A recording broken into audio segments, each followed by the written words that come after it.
এখানে একটা ঝর্ণা করতে চাচ্ছি, কিন্তু ঝর্ণা করলে কি হবে, হাঁসগুলো পানির মধ্যে নেমে যাবে। আর ওখানে আমি কিছু বড় বড় কার্প জাতীয় মাছ ছাড়বো। তো ওই যে যাকে দেখালাম উনি কাজ করছে, উনি কন্ট্রাক্টে এটা কাজ আমাকে করে দিবে ঝর্ণা নিয়ে। তখন উল্টা ডি হবে, ঠিক এরকম গোল করে এদিক দিয়ে যে এদিক দিয়ে কিছু রেখে দিতে হবে, এদিক থেকে ঝর্ণার পানিগুলো পড়বে এখানে। কিন্তু প্রবলেম হচ্ছে খামারে হাঁস আছে, হাঁসগুলো কি করবে, সেই ঝর্ণার পানির মধ্যে নেমে যাবে, নেমে গোসল টোসল করে পুরা ঝর্ণার পানি নষ্ট করে ফেলবে। তার জন্য উনি একটা আইডিয়া দিয়েছে, সেটা হচ্ছে এখান থেকে আবার কেজ করে দিতে হবে। সেই কেজ দিয়ে মুরগি ঢুকতে পারবে ফ্লাই করে, চীনা হাঁসও ফ্লাই করে যেতে পারবে। আমার মনে হয় না অতটা একটা প্রবলেম হবে, সেই ক্ষেত্রে আমি মাঝে মধ্যে পানি চেঞ্জ করে দিব। আর হাঁস ফ্লাই করে যেতে পারবে না, তো সেক্ষেত্রে আমি এখান দিয়ে আমার কেজ করে বাউন্ডারি দিয়ে দিতে হবে। আর সেই কেজটার ভিতরে আমি এই হুলপদ্ম গাছটা, বা ওই ঝর্ণাটার ভিতরে আমি এই হুলপদ্ম গাছটা আমি লাগাবো।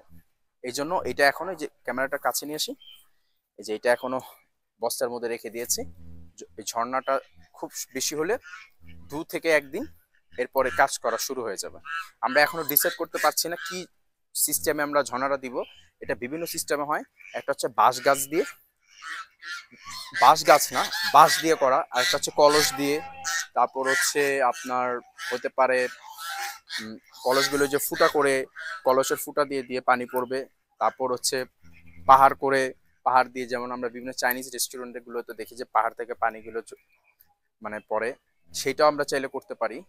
আপনার আইডিয়া দিতে পারেন। এখন আমি চয়েস করতে পারছি না, এতগুলো দেখিয়ে ফেলেছে তো আমাকে, কোনটা একটা, এক একটা থেকে এক একটা সুন্দর, কোনটা যে আমি করব এখনো ডিসাইড করতে পারছি না। তো আজকে আমাকে আরো 2 একটা স্যাম্পল দিবে। তাছাড়া আপনারাও চাইলে আমার সাথে একটু স্যাম্পলগুলো শেয়ার করতে পারেন, যে আমি ঝর্ণা সিস্টেমটা কি সিস্টেমে করতে পারি।